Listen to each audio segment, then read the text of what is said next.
सच्चे दरबार की जय। तो देखी सीमा दी का कहे के बा हर हर महादेव की जय। तो एक दिन हमारा घर आए हा बसा बयलवा वाला। एक दिन हमारा घर आए हा बसा बयलवा वाला। एक दिन हमारा जय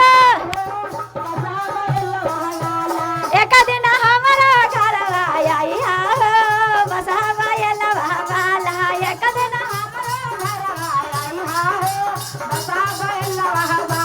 बसा बयलवा वाला ये हो मेरा के छलवा वाला। ये हो बयलवा वाला ये एक दिन हमारा घर आई हो बसा बयलवा वाला। एक दिन एक दिन हमारा घर आई हो बसा बयलवा वाला। एक दिन अरे सोने सोरा है गंगा जल पाने। सोने सोरा है गंगा जल पाने। अरे सोने सोरा है गंगा जल पाने। जय हो सीमा दीदी दोह के चारा ना धोलाए वो बसा बयलवा वाला। दोह के एक दिन हमारा घर आए हा बसा बयलवा वाला। एक दिन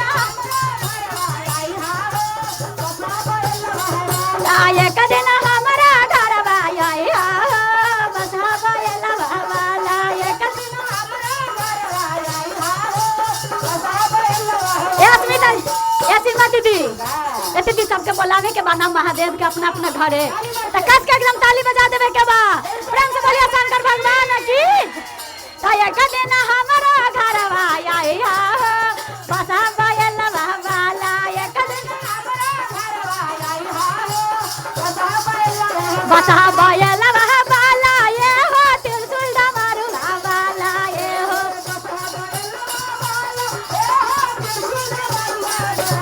एक दिन हमारा घर आए हा बसा बयलवा वाला। एक दिन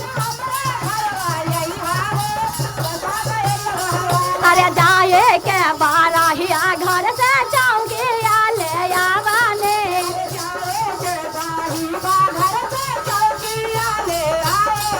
अरे जाए के बाराहिया घर से चौकिया ले आवाने। जय तोह के आजाने बैठे वो बसा बयलवा वाला।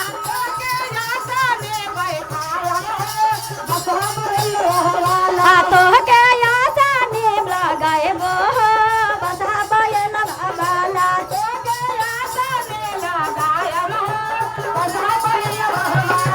एक दिन हमारा घर आए हा बसा बयलवा वाला।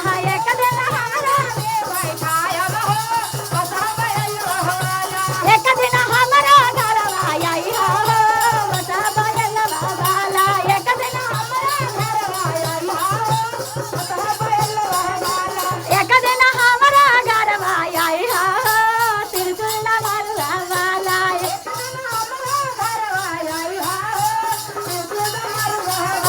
अरे बागा रे बागाई जावा से फूला लोरी लावानी।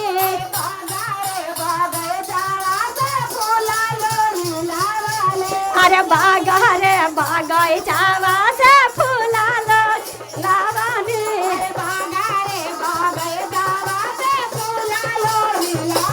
तो के काजला पहनाए वो बसा बयलवा वाला। तो के काजला पहनाए वो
बा दीदी, हमर दीदी के दिल में लग गई है चोट तो निकाल दिलिए 400। हाँ बसहा बैलवा के गाना भजन सुन के दीदी के बहुत अच्छा लगल है।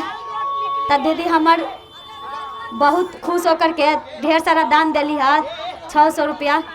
भगवान के दरबार में रोजी रोटी बढ़ रहे, जय जयकार रहे दीदी के, एकदम बाल बच्चा एकदम पति रोजी एकदम रोटी रोजगार एकदम बढ़ते रहे। प्रेम से बोलिए शंकर भगवान की। एक बार कस के तालियां बजा दे दीदी, हर हर महादेव की। हाँ तो ही पर कहे के बा, देखा ढेर सारा पैसा मिल गई हा। तो एक दिन हमारा घर आई बसहा बैलवा वाला, एक दिन एक दिन हमारा घर आई बसहा बैलवा वाला, एक दिन बसहा बैलवा वाला ये हो त्रिशूल मारुआ वाला, ये हो बसहा एक दिन हमारा घर आई बसहा बैलवा वाला, एक दिन एक दिन हमारा घर आई बसहा बैलवा वाला, एक दिन फोना माकारे ये डौले भैया के बोलावाने, फोना ए फोना माकारे ये डौले भैया के बोलावाने, फोना माकारे तो के भाजना सुनाए बो बसहा बैलवा वाला, तो के भाजना सुनाए बो बसहा बैलवा वाला, एक दिन हमारा घर आई बसहा बैलवा वाला, एक दिन हमारा घर आई बसहा बैलवा वाला, एक दिन हमारा घर आई बसहा बैलवा वाला, एक दिन हमारा घर आई बसहा बैलवा वाला, एक दिन हमारा घर आई बसहा बैलवा